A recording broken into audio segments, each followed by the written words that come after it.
सुमन और विक्रम उस खौफनाक हवेली से निकल चुके थे, लेकिन उनके दिलों में अजीब सी बेचैनी थी। सुमन को अब भी ऐसा लग रहा था कि कोई उनका पीछा कर रहा है। रात का वक्त था। हवेली से लौटने के बाद दोनों ने एक होटल में शरण ली थी। होटल के कमरे में घुसते ही सुमन ने महसूस किया कि कमरे का माहौल अजीब था। दीवारों से ठंडक आ रही थी और हल्की हल्की सरसराहट की आवाजें सुनाई दे रही थीं। विक्रम, क्या तुम्हें भी कुछ अजीब महसूस हो रहा है? सुमन ने घबराते हुए पूछा।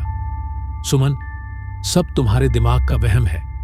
वो हवेली अब पीछे छूट चुकी है। विक्रम ने उसे समझाने की कोशिश की, लेकिन जैसे ही दोनों सोने गए, रात के ठीक 3 बजे सुमन की नींद अचानक खुली। उसने देखा कि कमरे का दरवाजा धीरे धीरे अपने आप खुल रहा था।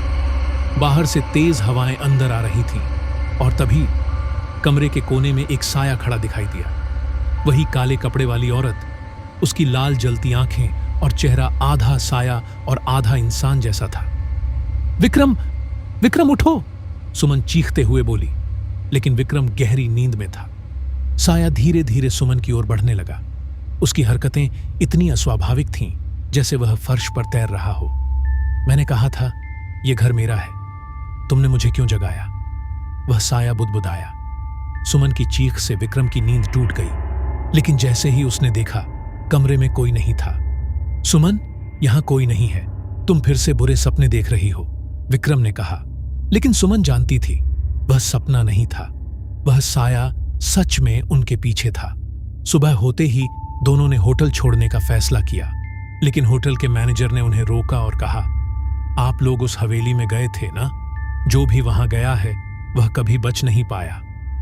सुमन ने चौंकते हुए पूछा, क्या मतलब? वहां क्या रहस्य है? मैनेजर ने बताया कि हवेली में सिर्फ गीता की आत्मा नहीं, बल्कि एक औरत की काली छाया बसी हुई है। यह आत्मा गीता के समय से भी पुरानी है। उसे गांव वाले शापित दासी कहते हैं। गीता की आत्मा तो न्याय मांग रही थी, लेकिन शापित दासी एक असली शैतान है। वह किसी को नहीं छोड़ती। विक्रम और सुमन का चेहरा सफेद पड़ गया। क्या इसका मतलब है कि हम अभी भी खतरे में हैं? सुमन ने सहमी हुई आवाज में पूछा। विक्रम और सुमन ने तांत्रिक के पास दोबारा जाने का फैसला किया। तांत्रिक ने कहा, तुमने हवेली का दरवाजा खोलकर बहुत बड़ी गलती कर दी। अब वह शक्ति तुम्हारे पीछे है। उसका अंत तभी होगा जब तुम फिर से हवेली लौटोगे और उसका रहस्य सुलझाओगे।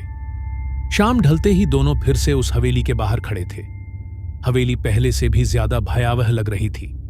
खिड़कियों से जैसे किसी की आंखें झांक रही थीं। तैयार हो? विक्रम ने सुमन का हाथ पकड़ते हुए कहा। हमें यह करना ही होगा, सुमन ने जवाब दिया। हवेली के अंदर कदम रखते ही दीवारों से अजीब चीखें सुनाई देने लगीं। काले धुएं जैसी आकृतियां इधर उधर घूम रही थीं। जैसे ही दोनों हवेली के बीचों बीच पहुंचे, अचानक जमीन के नीचे से तेज आवाज आने लगी। विक्रम ने जमीन खोदने का फैसला किया। जैसे ही उसने जमीन में हल्का गड्ढा खोदा, वहां एक पुरानी चाबी मिली और तभी पूरी हवेली में जोर जोर से हंसी गूंजने लगी। वही शापित दासी प्रकट हुई।